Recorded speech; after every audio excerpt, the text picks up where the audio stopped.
Հարգելի հայրենակիցներ, այս քարորիայի ներկայացված հարցերի քննարկումը մենք սկսեցինք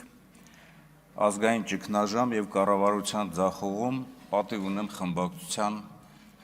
նախաձեռնությունից։ Եվ իրականում բոլոր ելույթների ընթացքում եւ նաեւ մեր խմբակցության կողմից ներկայացված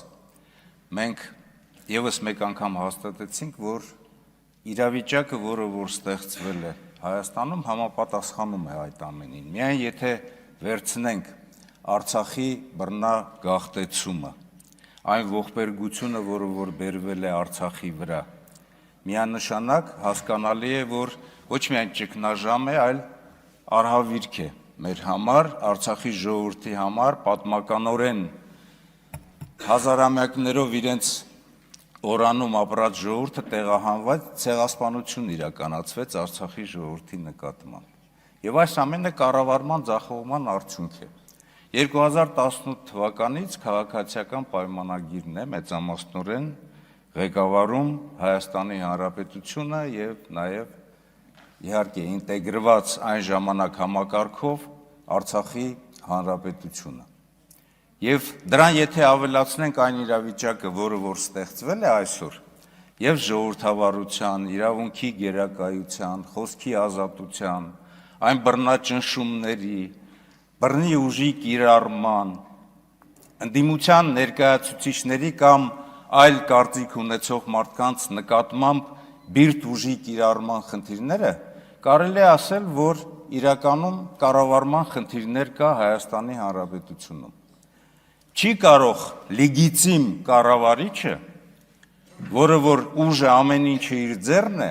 ամեն ինչի նկատմամբ, ամեն ինչի համար բիրտ ուժ կիրառել,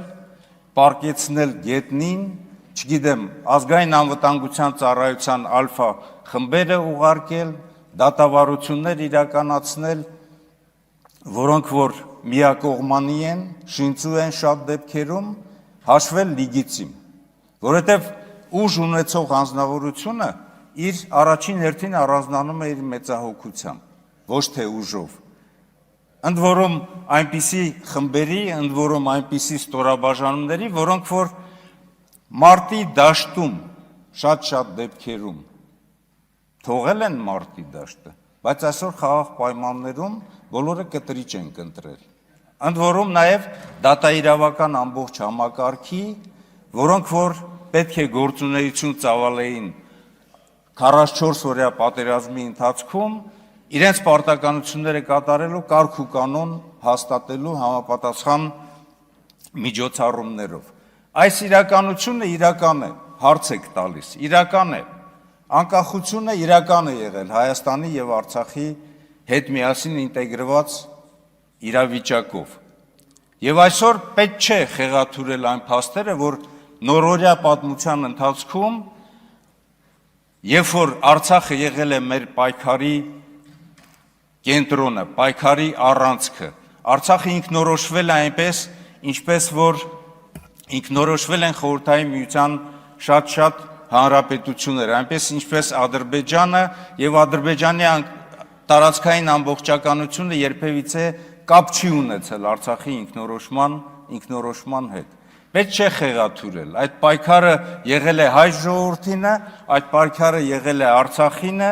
եւ հաղթանակից հետո, հաղթանակ, որը որ տարվել է ճգնաժամային պայմաններում,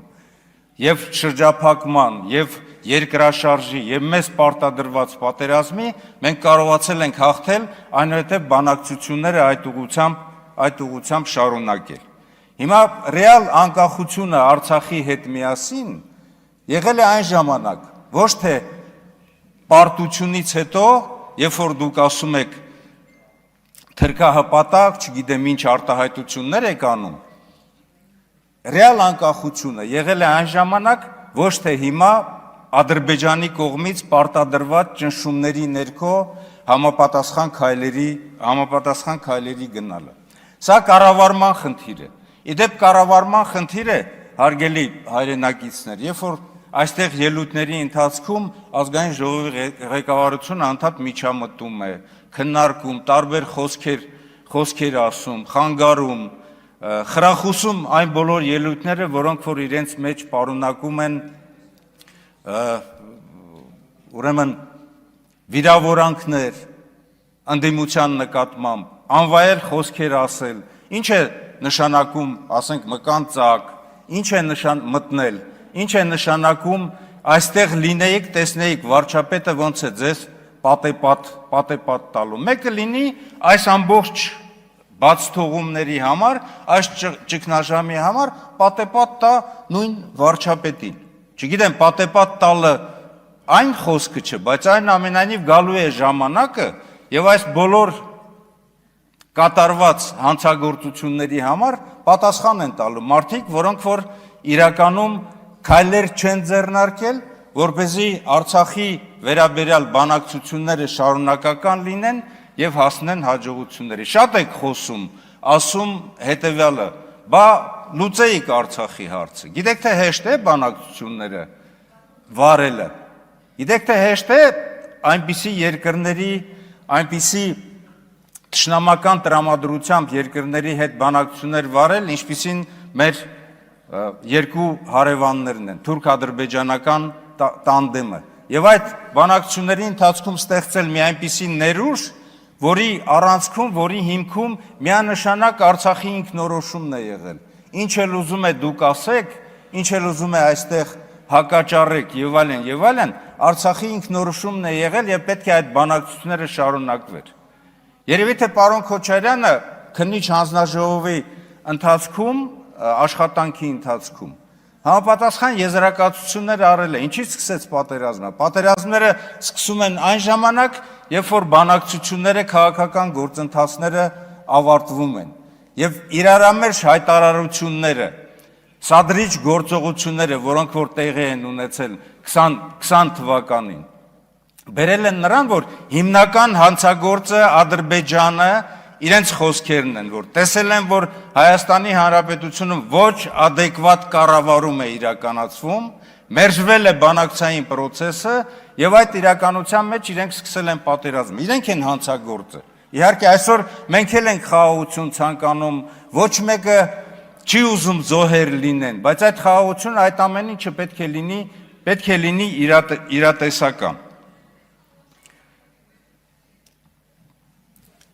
Արցախի հետ կապված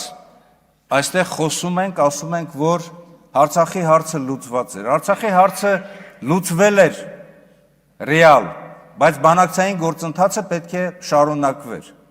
շարունակվեր, որպեսզի մենք հասնեինք հաջողությունների։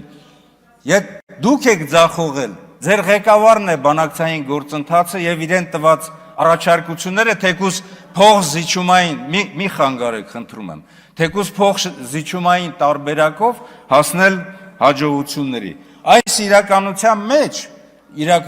մեջ, երբ որ մենք տեսնում ենք, թե 44 օրյա պատերազմի ընթացքում ինչ է կատարվել, ես նորից ասում եմ հետևյալը, որ բանակը ի վիճակի է եղել պաշտպանել մեր հայրենիքը։ Հակառակորդը գլխավոր հարվածի ուղղությամբ հասել է մինչև Շուշի ուղիղ գծով 52 կիլոմետր, մինչև Սև լճեր Գորիսի 92 կիլոմետր, մինչև Գորիս, Կապան եւ Մեղրի այդ հատվածները 80-85 կիլոմետր այն ուղղությամբ, որտեղ որ Հայաստանի Հանրապետության իշխանությունները պետք է մոբիլիզացնեին, բանակին թիկունք կանգնեին, որովհետև 285 կիլոմետրից, ինչպես էլ խոսեք, 265 կիլոմետր մեկ ամսվա ընթացքում պահպանվել է։ Եվ հիմա այսօր դատվում է միայն բանակը։ Ինչու, որովհետև եթե պետությունը մարտնչում է, պետությունը պատերազմի մեջ է, եւ ես այդ հարցը տվել եմ իրապահ մարմիններին։ Խնդրում եմ ինձ ասեք, քրեական գործերից, հարուցված քրեական գործերից, քանիսն են վերաբերում բանակին, քանիս այլ գերատեսչություններին։ Ոչ մի պատասխան մենք չենք ստացել։ Եվ այս ամենը եւ այսօրվա ձեր բոլոր ելույթները շեղելն է այսօրվա իրականությունից։ Հետևությունը մեկն է, քանի որ մենք գտնվում ենք նաեւ որոշակի այն ժամանակահատվածում, որ քաղաքական ուժերը, ձևավորում են համապատասխան բևեռներ, համապատասխան աշխատանք են տանում, պետք չէ թույլ տալ, որ ազգային ժողովում այսպիսի հարաբերականության մեծամասնություն լինի, որը որ չի կարող արդար, ազնիվ գնահատական տալ այն իրականությանը, որ այսօր իրականում գոյություն ունի։ Քաղաքացիական պայման